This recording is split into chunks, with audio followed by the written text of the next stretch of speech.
Welcome প্রত্যেক ছাত্রছাত্রী এবং আমার প্রিয় সাথী বন্ধুবান্ধব। আমি আবার কয়েকটি অঙ্ক নিয়ে চলে এলাম তোমাদের সামনে।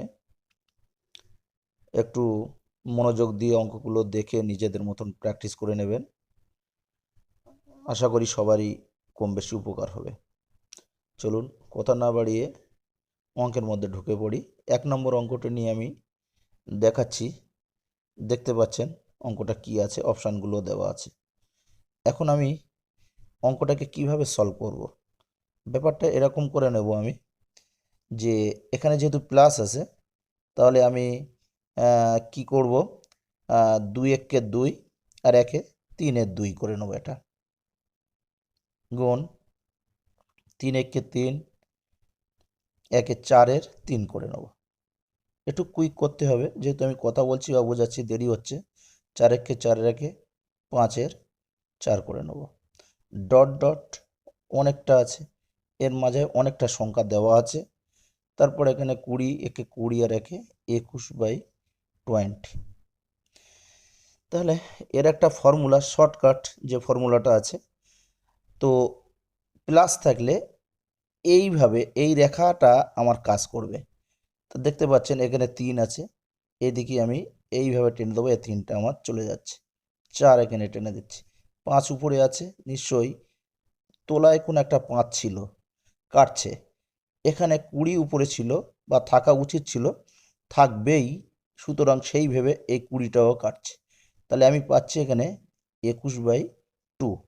21/2 মানে আমি অপশানটা খুঁজে নিচ্ছি, এখানে আমি 21/2 বির অপশানে পাচ্ছি। আশা করি অঙ্কটা আপনাদের কাছে ক্লিয়ার হয়েছে। এটা আমি বললাম, এই অংশটা শুধুমাত্র প্লাসের ক্ষেত্রে এইভাবে, আর মাইনাসের ক্ষেত্রে একটা দেখাচ্ছি পরবর্তী অঙ্কে না গেলে। চলুন আমরা অন্য একটা সিম্পলিফিকেশানে দেখি কি করানো সম্ভব হচ্ছে। এটা মাইনাসের একটা অঙ্ক, তো আমি আগের বারেরটা দেখেছি প্লাস দিয়ে, এটা দেখি মাইনাস দিয়ে। তো আমি এখানে দেখছি হরের ঘরে 3 আছে, আমি 3টা বসিয়ে নিচ্ছি।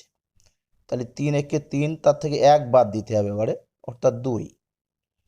এখানে কিচ্ছু নেই, গুণ 4 1 4 আর 1 নিশ্চয়ই 5 হবে না, 3 4 বিয়োগ করতে হবে।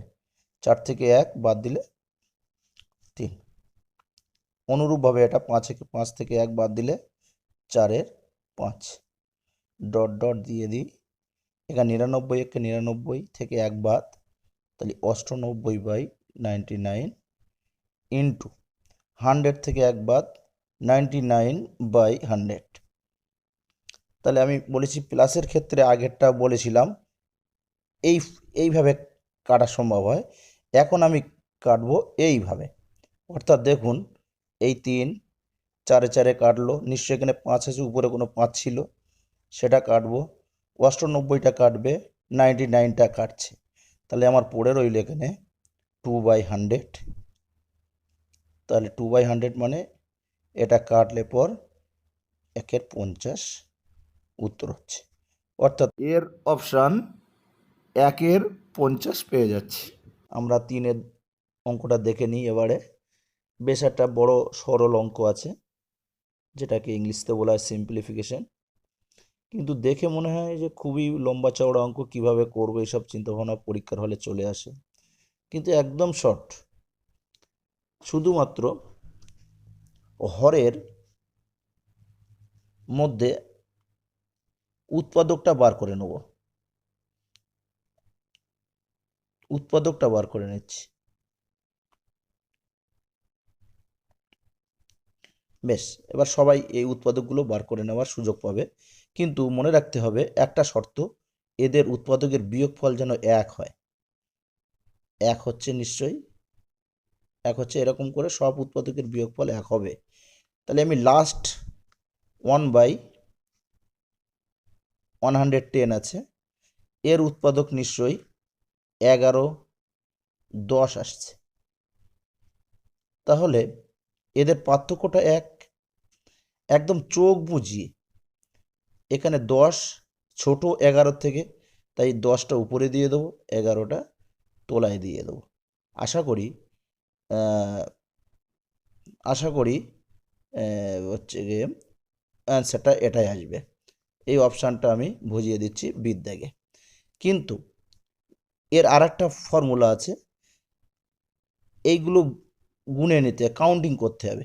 1 2 3 4 5 6 7 8 9 10, সুতরাং 10 লিখলাম, আর তলায় 10 লিখে 1 যোগ করতে হবে সর্বক্ষেত্রে, 10/11, সে একই উত্তরটা আসছে।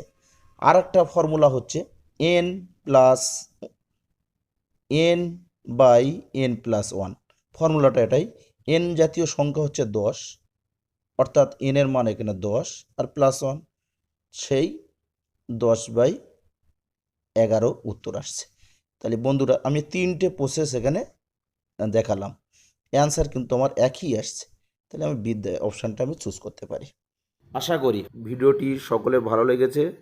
লাইক, কমেন্ট, শেয়ার এবং সাবস্ক্রাইব করে আমাকে উৎসাহ দেবেন। আপনারা ভালো থাকবেন।